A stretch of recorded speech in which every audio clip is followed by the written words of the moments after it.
Simply put, this guy, Mr. Trump, got thumped. The guy who has spent the last 6 months calling himself the winner just lost in Iowa. How badly it will impact his campaign, we'll take a look at the winners and the losers in Iowa. We'll also take a look ahead to New Hampshire. Is it a whole new ball game for Rubio after a strong third-place finish last night? And how important is the Granite State? We'll look at its historical significance. Also, we're going to be taking a look at the entire primary system and whether it's time to change it so Saul's mates like Iowa and New Hampshire aren't so influential. Good evening and welcome to RFL. I'm Richard French. Thanks for joining us. Well, it's Groundhog Day, and both Puxatawny Phil and Staten Island Chuck failed to see their shadows this morning. That means it's supposed to be a short winter, but it looks like it's going to be a long primary fight for one Hillary Clinton. And it could feel like Groundhog Day for Hillary as she faces yet another long, drawn-out primary fight, and she hopes not a repeat of 2008. Last night, she barely beat Bernie Sanders, but the Republicans had a clear winner when it came to one Ted Cruz, with Donald Trump in second and the aforementioned Marco Rubio in third. The Iowa Democratic Party now calling the win for Hillary Clinton by a razor-thin margin, initially too close to call. It looks like we are in a virtual tie. In some precincts, a coin toss broke the delegate tie. Tails. The Clinton campaign saying this morning they won, but Clinton didn't officially declare victory in her speech. Instead, she took on the Republicans. I will not let their divisiveness, their efforts to rip away the progress that we've made, be successful. So as I stand here tonight, breathing a big sigh of relief, thank you, Iowa. By contrast, it was a decisive win for one Ted Cruz. Iowa has made clear to America and the world, morning is coming. And believe it or not, Trump was gracious in his second-place finish. Iowa, we love you, we thank you. I think I might come here and buy a farm. I love it, okay? Thank you. And just 1 point behind Trump, Marco Rubio riding a wave of support. For months, they told us because we offered too much optimism in a time of anger, we had no chance. Now, for a little perspective here, I spoke with ABC News political commentator Cokie about the results and their importance. Before we get into last night and the results, do we, at our own peril, read too much into Iowa, given how non-representative it is for the rest of this country? It is always a temptation to read too much into it, Richard. But on the other hand, we do know from history that it does have an effect going forward. And so it's worth taking a look and seeing what is likely to happen because of what happened last night. And there we look at Marco Rubio and say, hey, he's the guy who came as the establishment candidate, for want of a better word, and is that the position that he will be able to occupy going forward? If that's the case, that's very significant.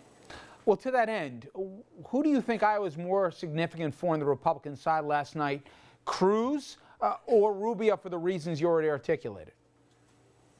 I'd say actually Rubio, because Cruz, Iowa was tailor-made for Cruz. He was, it had 62% evangelical vote at those caucuses. He had been working that community for months and months. He had also organized on the ground for a very long time. And so Trump sort of came out of nowhere and disrupted him, but his game plan essentially played out. Whereas Rubio was not expected to do well there at all, and he almost bested Trump. So speaking of Trump, New Hampshire, does it become mission critical for him? Or, and I looked at the polls here as it shakes out for the calendar, he still is doing really well nationally. Does he have to win New Hampshire to get that narrative back of being the winner and the inevitable nominee? No, I don't think so, but it'd be interesting to see how it affects him if he loses two states. He seemed to be somewhat subdued last night, but he's back, tweeting away this morning. But I think that he would have a hard time recovering from losing both of those states. But he's at the moment doing very well in New Hampshire. Absolutely. On the Democratic side, if you gave him truth serum, do you think the closest advisors in Team Hillary say, listen, this is just delaying the inevitable. We got too much ground game. We have a national, campaign that's set up right now, far more finances, infrastructure, et cetera. Or do they look at it as something much more ominous with an expected win for Sanders in New Hampshire? How do they look at him as a primary opponent, and how long do they think he's going to hang around for? Oh, they're worried that it's going to be a very long, slow slog. And I think that he's saying now, he said last night that he'd be in through the convention, and that could easily happen. Unless, he just gets really beaten so badly someplace that all the wind goes out of his campaign.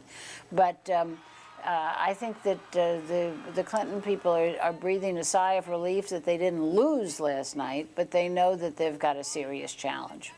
Cokie, I was in an event for Hillary this past week, obviously before the results of last night. And I was shocked, in a room that was tailor-made for, with people that were supporters for 20 years, even before her Senate run, just how flat the whole event was.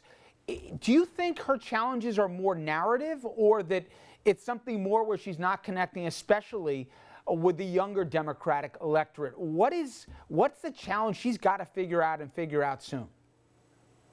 Well, I think she got a lot less flat in the end in Iowa, and she was helped in that a lot by the fact that Bill Clinton was with her, and he got people fired up, and she, sort of then was the closer.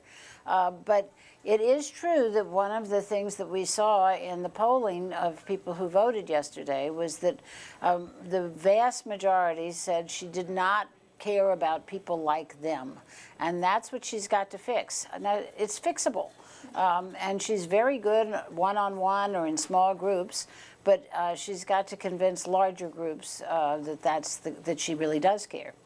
Cokie Roberts, as always, thank you so much for the time. I appreciate it. All right, good to be with you.